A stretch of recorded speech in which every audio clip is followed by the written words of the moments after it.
¿Qué tal? Muy buenos días a todas y a todos. Les agradezco mucho que nos acompañen esta mañana. Como ustedes saben, desde el primer día de la administración del presidente Felipe Calderón hemos llevado a cabo una estrategia a favor de la seguridad, en contra de la delincuencia, para poder garantizar la seguridad de todos los mexicanos. Esto bajo una estrategia nacional que tiene objetivos definidos, que ha sido integral en su implementación y que se ha llevado a cabo en un marco de colaboración con los distintos órdenes de gobierno, con los poderes de la Unión, y que ha tenido logros importantes en los tres ejes, en el debilitamiento de las organizaciones delincuenciales, en la transformación institucional, en la reconstrucción del tejido social, y en virtud de ello hoy contamos con instituciones de seguridad y de justicia más fuertes, más confiables que las que recibimos hace 6 años y en las cuales tenemos que seguir trabajando. Les doy 2 ejemplos que ya hemos comentado en este y otros foros, pero que resaltan el grado de avance institucional que se ha tenido y también, en alguna medida, la tarea que todavía se tiene que hacer en los meses y años por venir. En el año del 2010, nuestro país no contaba, a nivel estatal, con ningún centro de control de confianza acreditado para hacer los controles de confianza de los policías estatales y municipales. Ni uno solo a nivel nacional. Esto incluso a finales del 2010, noviembre del 2010, 0 centros de control de confianza acreditados a nivel estatal. Hoy día ya contamos con 24 centros estatales de control de confianza certificados, además de los federales, que están evaluando y acreditando literalmente a miles de policías en activo y aspirantes a ser policías de nuevo ingreso todos los meses en nuestro país, y seguimos trabajando para que el resto de las entidades federativas puedan ya contar con sus centros de evaluación y de control de confianza debidamente acreditados.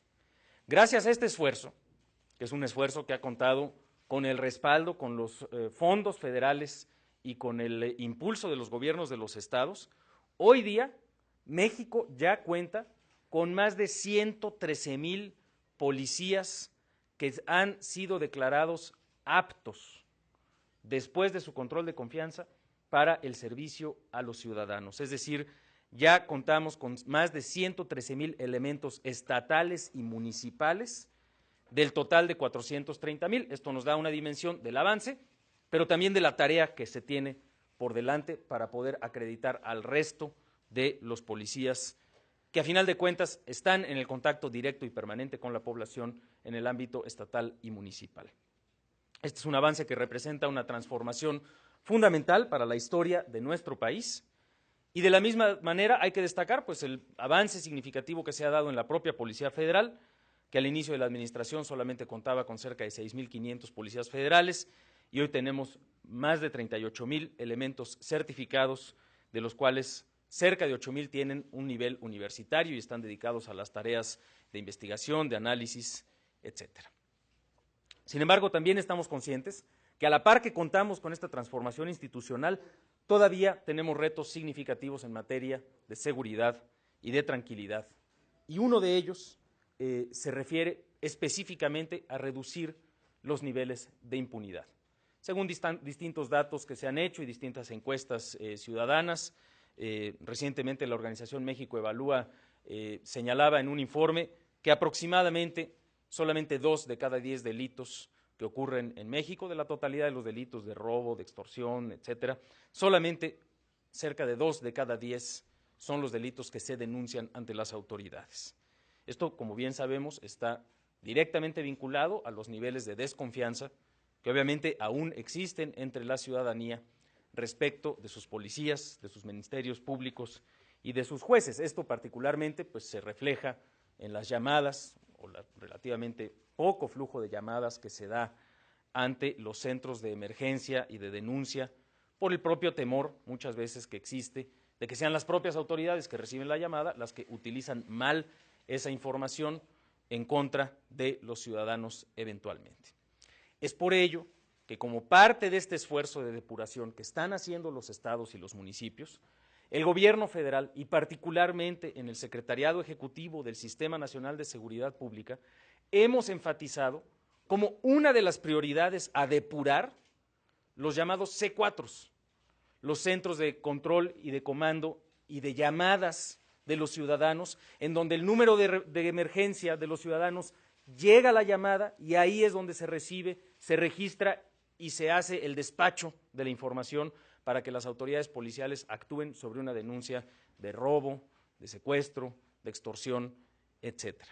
Hemos insistido en que estos C4s, así como las unidades de combate al secuestro, así como los mandos superiores de las propias corporaciones policíacas, estén integrados exclusivamente por personal que ya haya pasado por su control de confianza y que ya haya sido declarado como apto en ese control de confianza.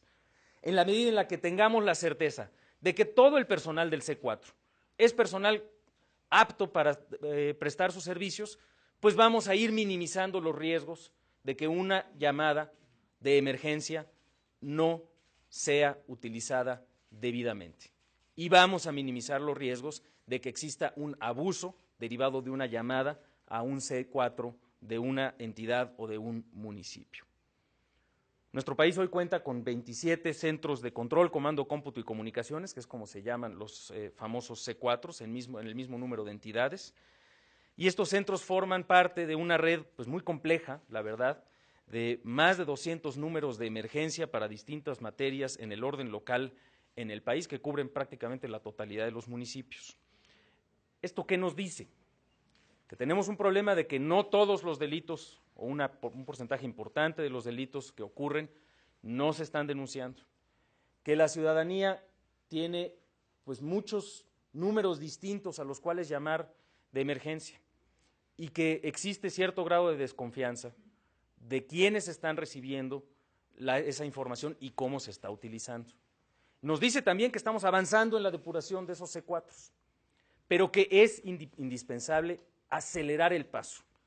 Y además de acelerar el paso en la depuración de los C4s, es necesario y es útil contar con nuevas herramientas que nos garanticen que los ciudadanos pueden denunciar un delito de manera anónima, de manera confiable y segura para ellos, y que la información derivada de esa denuncia va a ser utilizada conforme a los protocolos por las autoridades competentes. En la medida en la que logremos eso, van a aumentar el número de denuncias de los ciudadanos y va a aumentar la eficacia de las autoridades policíacas. Es precisamente con esa idea y en ese marco que asistí, como ustedes saben, la semana pasada a una conferencia en los Estados Unidos, convocada por Google Ideas en Los Ángeles, California, una conferencia, una cumbre de información 2012, dedicada a buscar cómo combatir a las redes ilícitas que se vinculan con distintos delitos. En esa reunión, en la que estaban pues destacados emprendedores, funcionarios públicos, programadores, estudiosos del fenómeno de las redes ilícitas, expresé precisamente que la tecnología nos podía ayudar a acelerar el paso en darle a los ciudadanos un mecanismo seguro y confiable para poder denunciar delitos y que esas denuncias pudieran ser verificadas por grupos de ciudadanos. Nosotros hemos hecho un esfuerzo importantísimo en el gobierno federal por mejorar nuestras redes tecnológicas, por mejorar nuestros sistemas de bases de datos y la información con la que se cuenta. Conocen ustedes, por supuesto, Plataforma UNIC, Plataforma México, de la Secretaría de Seguridad Pública. Conocen, por supuesto, el Sistema Único de Información Criminal de la Procuraduría General de la República. Pero aquí de lo que se trata es de convocar y de utilizar dos elementos fundamentales que pueden darnos un paso significativo en el avance de las denuncias y en la reducción de la impunidad. Primero, hoy en México existen 95 millones de líneas de teléfonos celulares. Eso quiere decir 95 millones de instrumentos en manos de habitantes de nuestro país que pueden convertirse en herramientas seguras y confiables de denuncia anónima. Y por eso es que en esta conferencia, y hoy reitero ese llamado, yo hice una invitación abierta a técnicos, estudiantes, ingenieros, programadores, organizaciones de emprendedores, a generar una aplicación, un software, que nos permita lograr dos cosas. Primero, que en cada teléfono celular, sea de la compañía que sea de la marca que sea, existen mecanismos rápidos y sencillos para denunciar algún posible delito ante el C4 local, de manera inmediata, con alguna clave, con algún botón, con alguna llamada específica, de manera anónima, garantizando, eso es fundamental, garantizando que no se va a saber quién es la persona que hizo la llamada. Puede ser a través de un mensaje de texto, puede ser a través de una conexión telefónica, a través de una conexión de red. Y no solamente que se va a hacer una denuncia anónima, incluso podríamos pensar en mecanismos en los cuales pues, los propios teléfonos traen una cámara fotográfica o alguna cámara de video y que eso llegara como información al C4. ¿Pero qué se necesita? Pues no solamente ese mecanismo de denuncia, se necesita también que podamos garantizar que esa información que llegó a ese C4 fue utilizada conforme a protocolo y que nadie hizo un uso indebido de esa información. ¿Para qué? Precisamente para ir generando una cultura de denuncia anónima basada en una red verdaderamente extraordinaria de instrumentos para ello, que son los 95 millones de teléfonos celulares, y por otro lado, grupos de ciudadanos que vigilen el funcionamiento de los C4s a nivel local. Es decir, que la propia tecnología desarrollada permita de manera sencilla, eficaz, transparente, garantizar que si llega una llamada anónima a un C4, esa llamada anónima pasa de quien recibe esa información o esa denuncia anónima, pasa de quien recibe esa información a la persona responsable de mandar una patrulla, de verificar que si está ocurriendo el delito o no, de mandar un ministerio público para que se haga la investigación y que la actuación eventualmente de la autoridad responsable, de la patrulla, del policía, del ministerio público, del investigador, pueda ser auditada por grupos ciudadanos con base precisamente, no solamente en la aplicación que manda la denuncia, sino también en la forma en la cual esa información se usa, se procesa y se recolecta en los centros de llamadas. Yo estoy convencido que en México existe la creatividad, el talento, el ingenio, la preparación, la capacidad de estudio y de desarrollo de herramientas sencillas que utilicen esos dos elementos, la amplia red de teléfonos celulares que existe y, por otro lado, la disposición de los grupos de ciudadanos a verificar el cumplimiento de sus autoridades con base en mecanismos de software que nos permitan hacer este proceso de denuncias más transparente y más eficaz. Es por eso que el llamado que hice en esa ocasión, hoy lo reitero. Yo estoy convencido de que se puede desarrollar esa aplicación y ese software de manera más o menos rápida y también hago el compromiso para trabajar, en cuanto tengamos esa herramienta, directamente con el gobierno o los gobiernos estatales y municipales que estén en disposición para poder pilotearlo y poder implementarlo tan pronto como sea posible. Estoy convencido que es esta y otras iniciativas que podemos desarrollar un elemento adicional para poder acelerar nuestra lucha por la seguridad y para poder garantizar un mecanismo ciudadano de supervisión, de monitoreo, que nos vaya aumentando la eficacia de nuestro sistema de prevención del delito y eventualmente de procuración de la justicia.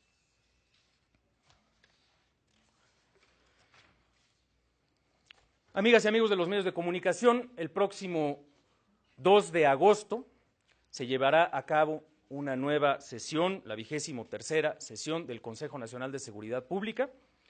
En esta sesión vamos a abordar distintos temas, algunos de mucha relevancia, como son los avances en la implementación del nuevo sistema de justicia penal, porque además de policías y ministerios públicos pasados por control de confianza, con mayor capacitación, mejor equipamiento, pues también se necesita procesos judiciales más transparentes, más ágiles, más eficaces.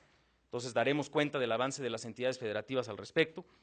También del avance en las evaluaciones de control de confianza, les hemos dado algunos datos recientemente, también lo ha hecho Óscar Vega, el secretario ejecutivo del Sistema Nacional de Seguridad Pública, por ahí lo vamos a discutir, el avance, digamos, más reciente.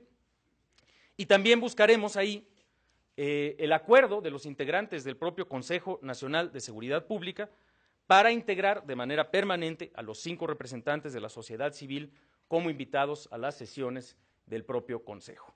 Esta es una decisión muy importante, ya se ha visto en distintos ámbitos, que cuando tenemos la participación comprometida, seria, responsable de distintos representantes de la sociedad civil, avanzamos más rápido. Así se ha visto en las mesas de trabajo en Todos Somos Juárez y así se ha visto en distintas instancias de participación ciudadana con ciudadanos comprometidos con el tema de la seguridad. El país necesita una participación activa y comprometida de la sociedad y tenemos que encontrar los mecanismos para que podamos garantizar esta participación de una manera eficaz, también en el seno del máximo órgano de coordinación en materia de seguridad pública, que es este Consejo Nacional. Quiero reiterar simple y sencillamente que en el Gobierno federal estaremos trabajando todos y cada uno de los días de esta administración para lograr ese propósito de vivir en un México más seguro, más justo, más libre y más próspero. Estoy atento a sus preguntas. Muchas gracias. Lorena López, de Milenio.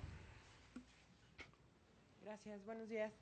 Secretario, sobre este asunto de la ley de víctimas, quería preguntarle si hay disposición del gobierno federal de retirar la controversia, si se negocia de manera, bueno, si en lugar de eso se negocian ya los cambios, las observaciones que ustedes pidieron. Y quería preguntarle qué podría contestar a algunos diputados que en algún momento hablaron de un juicio político contra usted por desacato, por no cumplir con esta publicación de la ley de víctimas en el Diario Oficial. Gracias, Lorena. Lo primero que hay que decir es que la atención a víctimas es, ha sido y seguirá siendo una prioridad del gobierno federal. Tenemos que encontrar los mejores mecanismos para ello. La Secretaría de Gobernación ha actuado en todo momento con estricto apego a nuestra Constitución y a la ley. Las observaciones, el debate, digamos, sobre si la Secretaría de Gobernación actuó dentro de sus atribuciones o no, se refiere muy puntualmente a si estábamos obligados o no a publicar la ley. En la apreciación del Gobierno de la República, nosotros entregamos las observaciones al Congreso en la fecha que nos lo permite la Constitución. Precisamente para poder llegar a una solución, en virtud de que el Congreso de la Unión tenía la alternativa de decir, bueno, pues recibimos las observaciones y vamos a trabajar sobre las observaciones para poder tener una ley lo antes posible, tomaron la decisión más bien de decir, no, publica. Bueno, pues que decida la Suprema Corte de Justicia de la Nación si entregamos en tiempo y forma las observaciones correspondientes. Y eso es lo que estará decidiendo la Suprema Corte de Justicia. Nosotros seremos, como siempre, respetuosos de esa resolución. Y eso simple y sencillamente se refiere a cuando existen diferencias de opinión sobre la interpretación de la Constitución. Para nosotros es muy claro, la ley se puso a consideración del Ejecutivo el 1 de junio, eso nos daba 30 días para entregar las observaciones, entregamos las observaciones en tiempo y forma, y en virtud de eso, pues se tendría que haber hecho un cierto procedimiento legislativo. Será la Suprema Corte de Justicia quien defina las bases de esa decisión y lo que procede respecto a la publicación o eventual análisis de esas observaciones. Estoy explicando la parte, digamos, procedimental jurídica. Pero reitero, para nosotros lo más importante es contar con una buena ley de víctimas. En esa medida es que estamos trabajando ya con los legisladores y con representantes de distintas organizaciones de la sociedad civil para decir, bueno, en lo que se resuelve aquel asunto, pues vamos construyendo un instrumento que evite los problemas que nosotros identificamos, que evite que a las víctimas se les vaya a llevar a través de un viacrucis burocrático para ver si finalmente se les reconoce su estatus de víctima o no, para ver si eventualmente la Secretaría de Salud a nivel estatal reconoce lo que se dijo en una comisión ejecutiva a nivel nacional, para ver si eventualmente se les da el debido seguimiento a las investigaciones y que por el contrario tengamos gran eficacia real en la atención a las víctimas. Ese es el objetivo y eso es en lo que vamos a estar trabajando sustantivamente con los legisladores y derivado de las discusiones que ahí tengamos, pues se tomarán las decisiones correspondientes. Antonio Baranda, de Reforma. ¿Qué tal, secretario? Buenos días. Preguntarle varias cosas sobre Buen día, Antonio. Gracias. Sobre este tema de la ley de víctimas, quizá preguntando de una manera distinta, ¿están ustedes dispuestos a retirar la controversia constitucional siempre y cuando los legisladores estén o tengan un compromiso para analizar las observaciones que envió el Ejecutivo? Esto por lo que toca a la ley de víctimas. Sobre los temas que acaba de tratar, preguntarle qué grado de avance tienen en materia de certificación estos C4 que usted está exhortando a acelerar el paso para la aplicación de exámenes de control de confianza. Y bueno, es evidente que para enero del próximo año, que se cumple el plazo para que la totalidad de los policías estén certificados, por las cifras que se han ido mostrando periódicamente, no se podrá cumplir con esta meta. En la próxima sesión del Consejo Nacional de Seguridad Pública, ¿qué exhorto va a hacer el Ejecutivo para pues terminar esta meta o incluso proponer sanciones jurídicas a los gobiernos que no cumplan con esta situación que ya está por ley? Gracias. Gracias, Antonio.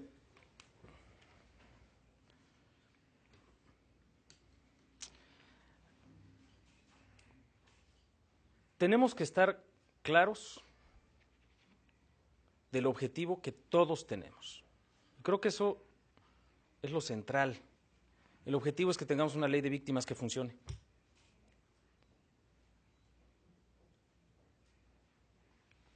El Ejecutivo Federal ha actuado conforme a sus atribuciones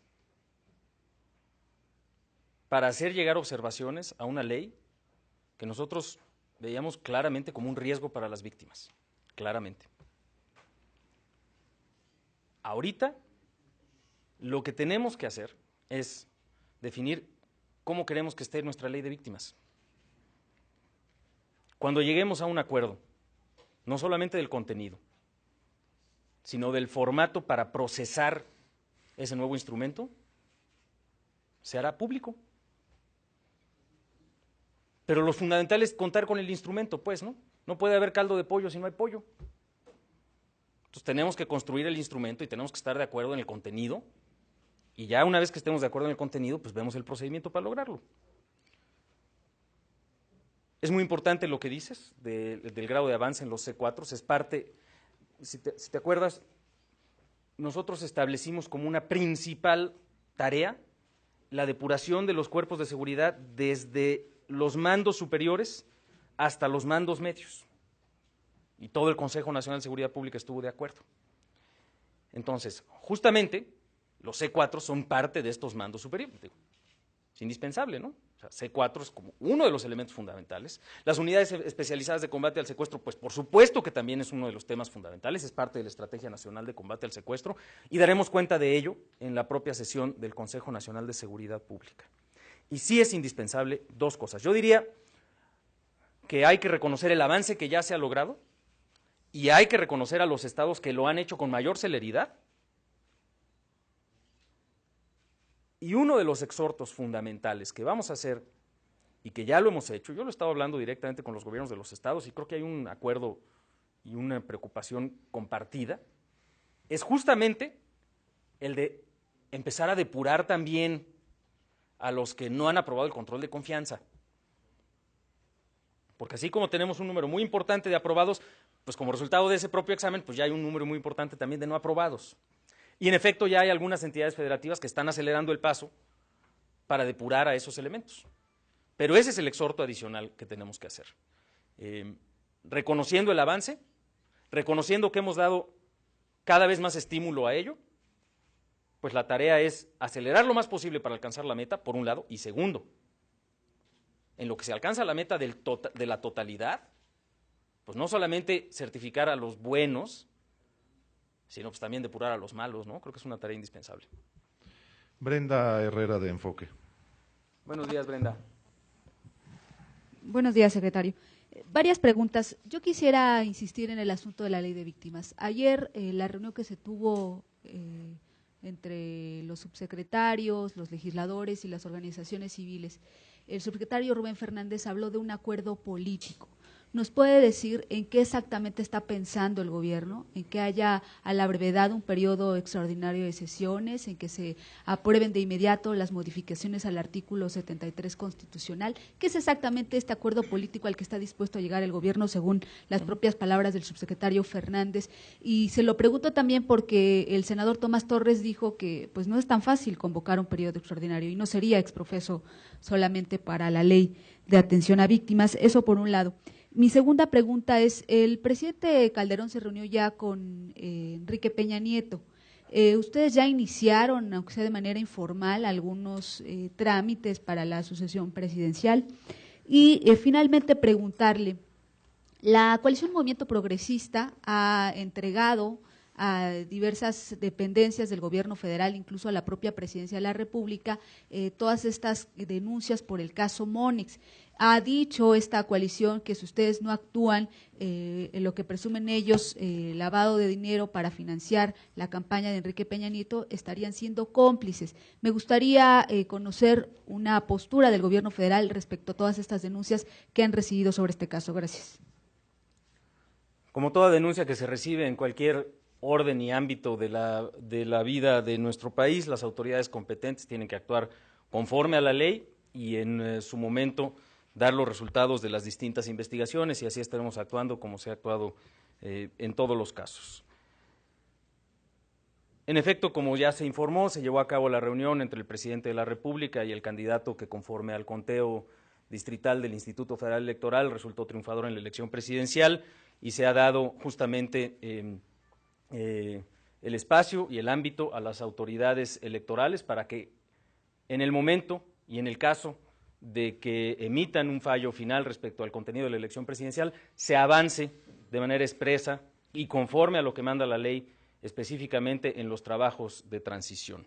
Y así seguiremos trabajando, y esto independientemente de que desde luego el secretario de Gobernación pues mantiene el contacto político con todos los distintos actores de nuestro país, de las distintas fuerzas políticas, en todo momento, y esto ha sido antes, durante y después de la elección, y creo que es importante y saludable que así lo mantengamos. El acuerdo político justamente es este, el acuerdo político al que se refiere, digamos, algunas de las versiones que se han divulgado, es precisamente la necesidad de tener un acuerdo sustantivo respecto al contenido de la Ley General de Víctimas, y una vez que tengamos ese acuerdo sustantivo, encontrar el mecanismo idóneo para poder avanzar lo más rápido posible a una Ley General de Víctimas que cuente con pleno respaldo constitucional, que nos garantice que el día de mañana no vamos a tener a una víctima indignada y frustrada, porque ya hizo el trámite, ya le reconocieron su carácter de víctima, ya vio cuáles son, ya hizo todo un procedimiento, y resulta que la persona que le pudiera o le debiera de dar el servicio social en algún municipio de alguna entidad, dice, ¿sabes qué? Mi jefe me está diciendo que no, porque el municipio no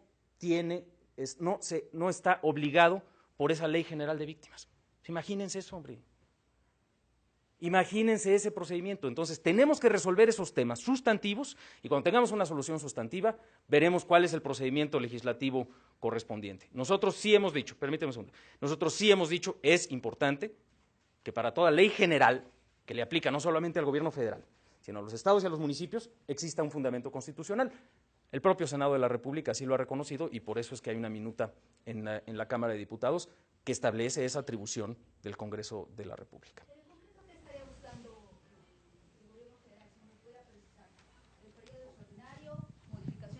Al 73, ¿qué es exactamente lo que está buscando? Y si derivado de estas peticiones que haga al Congreso de la Unión, entonces sí retiran la controversia. ¿Pudiera ser más específico en eso? Lo que estamos buscando es una Ley General de Víctimas eficaz y que se cumpla. Y estamos trabajando con los legisladores para encontrar el mejor mecanismo para ello. Iván Moreno, de Grupo Asir. ¿Qué tal, Iván? Buenos días. Buenos días, secretario. No lo tenía previsto, pero tal vez quisiera regresar un poco a las preguntas de mis compañeros, porque ¿No me quieres preguntar de Google, Elías? Es que la gente no entiende el punto, el meollo del conflicto, el por qué no se ha publicado la Ley General de Víctimas. Quisiera que fuera puntual, o sea, para que la gente lo entienda, porque por supuesto queda esa laguna primero. Segundo, sobre la aplicación de la denuncia, que ésta se asegura a través de telefonía celular y este llamado que usted hace a los desarrolladores. Pues, si nos pudiera decir ¿cuál ha sido la respuesta que ha obtenido? Porque regularmente los desarrolladores de software pues no participan en concursos si no hay algún incentivo. No sé si el gobierno federal ha pensado esta posibilidad de también que haya un incentivo para los desarrolladores, para aquel que tenga el mecanismo más idóneo, porque finalmente pues si hay un apoyo muy precario para la ciencia y la tecnología en el país, ahora solicitar algo de uso común y abierto, pues también en ocasiones ellos podrían comenzar a pensar esta situación de los derechos de autor, ¿sí? Entonces, pensar esa dimensión, y lo han previsto. Y sobre los avances que ha comentado respecto a esta situación de la depuración, quienes no aprueban el control de confianza, y ya mencionó que bueno, se tiene que depurar también a estos elementos que no han aprobado el control de confianza. ¿Ya han pensado qué hacer con ellos? Porque muy probablemente también sean pues personas que pudieran ser cooptados por el crimen organizado, y no solo eso, sino que además empiecen a difundir o sigan difundiendo las técnicas que ustedes tengan para desarrollar investigación o tratar de combatir el crimen. Y por otra parte, dice que también van a hablar sobre los avances de la reforma penal federal. Ahí preguntarle por qué hay quienes aseguran que no se han publicado ciertas reglas de operación, principalmente para los juicios orales, y que no hay una homologación a nivel federal en ese aspecto. Y el argumento que están señalando algunos es que como faltan 4 años para que entre en operación la reforma penal, pues no se han publicado esas reglas de operación, que ya llevan, algunos dicen, 4 años de retraso. Esto es justo también para la sociedad, porque finalmente estamos hablando de un todo, y esto podría ser parte fundamental del combate al crimen organizado. Tienes toda la razón, Iván. Empiezo por esta última parte. Nosotros tenemos un secretariado técnico que ayuda a los estados a implementar su reforma de justicia penal, que les da subsidios para capacitación, que les da apoyos para desarrollar la legislación correspondiente, e incluso se abrió un fondo de apoyo, digamos, de deuda gratuita, vamos a decirlo así, para los estados, por más de 12,000 millones de pesos, para que, por ejemplo, si un estado necesitaba construir unas salas de audiencia y no tenía en su presupuesto el dinero para esa sala de audiencia, pudiera obtener este apoyo, este crédito, y ese crédito fuera gratuito el capital. Son los que se llaman bonos de cupón cero o una deuda a fondo perdido. Y lo único que tuviera que pagar el Estado serían los intereses de la deuda, y es más, ni siquiera durante todo el año del 2012, sino a partir del año del 2013. Y además, si el Estado no tenía todavía plenamente desarrollado su proyecto ejecutivo de la obra, el gobierno federal iba y está financiando ya en algunos casos los proyectos ejecutivos. Es decir, se han dado una serie de apoyos importantes para la implementación de la reforma al sistema de justicia penal. Tan es así que hay algunos estados que ya van plenamente en su implementación. Nuevo León, Morelos también con avances significativos, Baja California, el Estado de México, entre otros. Bueno, respecto a este tema de las reglas de operación, realmente no sé exactamente bien a qué te refieres, pero una cosa que nosotros sí hemos escuchado en algunos foros es que todavía no están los códigos. A ver, el corazón del asunto, el corazón de la reforma tiene que ver con varias cosas. Uno, pues ¿qué pasa una vez que empieza la investigación? ¿Cuál es la actuación de los investigadores, de los ministerios públicos y de los jueces? Eso está establecido en los códigos de procedimientos penales. Entonces, una parte fundamental de la reforma es la reforma a los códigos de procedimientos penales federal y de los estados.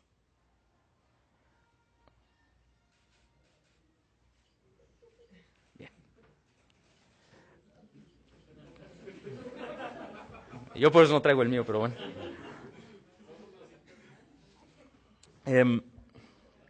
Bueno, te aseguro que el que desarrolló eso tampoco cobró, pero bueno. Una parte muy importante es justamente tener los códigos de procedimientos penales.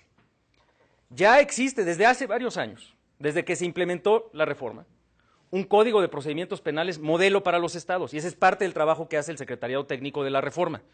Va y se sienta con el procurador o el fiscal del estado, con el gobernador del estado, con los legisladores del estado, para decirles, oigan, aquí está un mapa de ruta, No es que no exista un procedimiento para hacerlo, aquí está. Evidentemente también es cierto que algunos estados han dicho, bueno, me espero a que se apruebe el Código Federal de Procedimientos Penales. Bueno, pues esa iniciativa del Código Federal de Procedimientos Penales ya está en el Congreso de la Unión, ya se ha estado debatiendo y ciertamente sería una de las tareas importantes. Pero también hay que decirlo, no necesitamos a fuerza que esté ya pasado el Código Federal de Procedimientos Penales para avanzar en la reforma en algunos estados y pues bueno, tan es así que algunos estados ya han hecho las reformas, varios. Además de los que he mencionado, hay otros que ya han implementado el cambio legal y eventualmente en unos meses más empezará a implementarse ya en la práctica el nuevo código local. Sí es muy importante el trabajo de depuración, es indispensable acelerarlo. Lo que no podemos permitir es que un servidor público con una placa o una pistola o una patrulla con autoridad policíaca, que ya identificamos que o tiene posiblemente algún vínculo con la delincuencia, de acuerdo a su examen de polígrafo, o tiene un modo de vivir que no es consistente con su historia laboral y que de algún lado ilícito posiblemente obtuvo los ingresos que son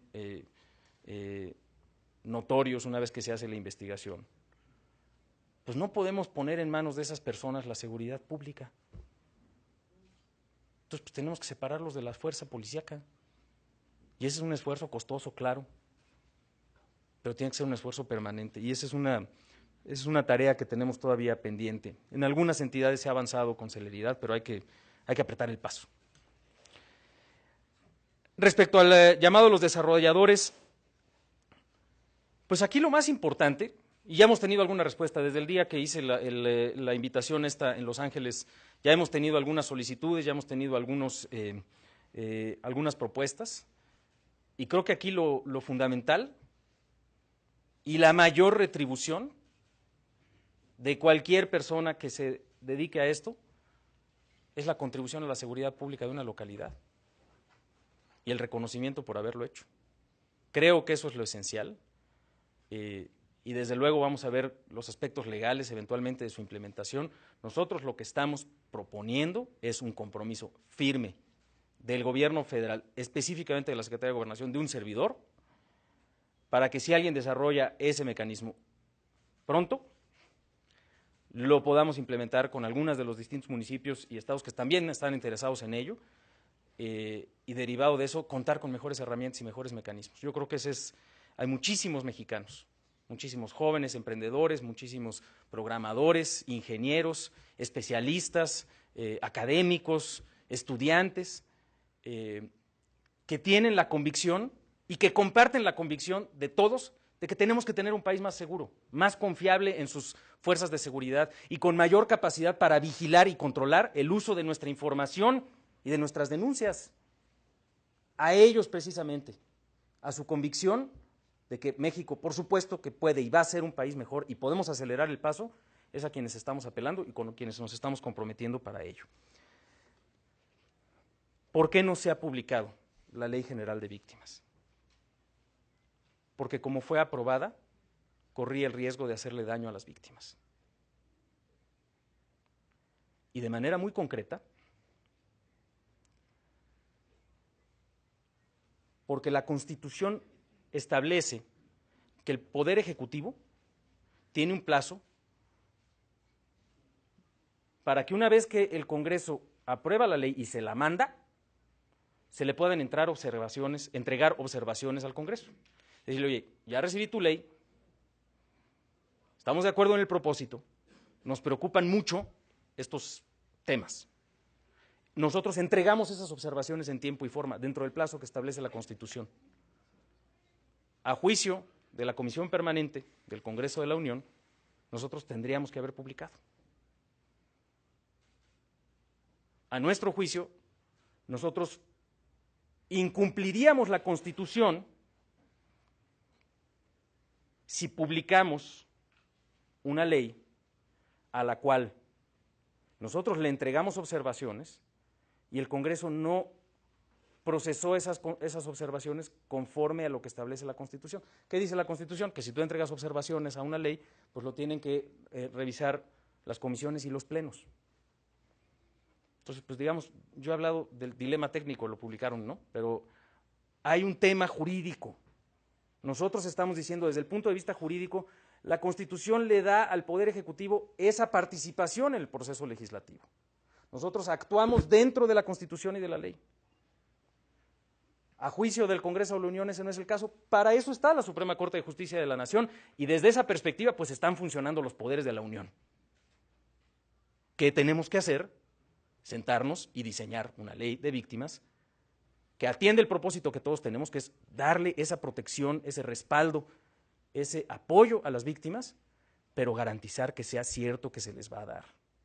Evitar, insisto, una revictimización de las personas, que los haríamos pasar por un viacrucis burocrático y que no tendrían la certeza de que las autoridades de su estado o de su municipio, que es quienes tienen la responsabilidad fundamental por los delitos del fuero común, los atiendan. Imagínense si eso no va a generar más frustración, más indignación y más angustia de parte de las víctimas que dicen, oye, pues ya pasó la ley, ya está publicada. Pues sí, pero ¿qué crees?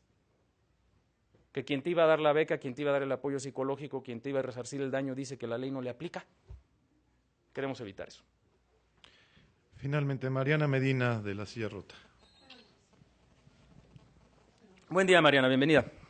De acuerdo con el libro escrito por uno de los líderes de la familia michoacana, hubo un intento de acordar una tregua con el gobierno, ¿esto es cierto? Y en general, si en el sexenio hubo acercamientos de algunos cárteles para negociar con el gobierno. El gobierno de la República lo ha dicho con una gran claridad, no hay negociación, no habrá negociación, lo que existe es la obligación de cumplir y hacer cumplir la ley. Y quien ha cometido los delitos tiene que ser juzgado por la comisión de esos delitos y tiene que ser llevado ante la justicia. Y ese es el objetivo fundamental, precisamente, de construir una estrategia nacional de seguridad, de llevar a los responsables de los delitos ante las autoridades judiciales, de hacerlos responsables ante ellos de estos delitos ante la sociedad y de construir los instrumentos tanto de transformación institucional como de reconstrucción del tejido social que nos permitan vivir con mayores niveles de seguridad y con mayores niveles de tranquilidad. ¿Pero si hubo acercamiento de parte de estas personas?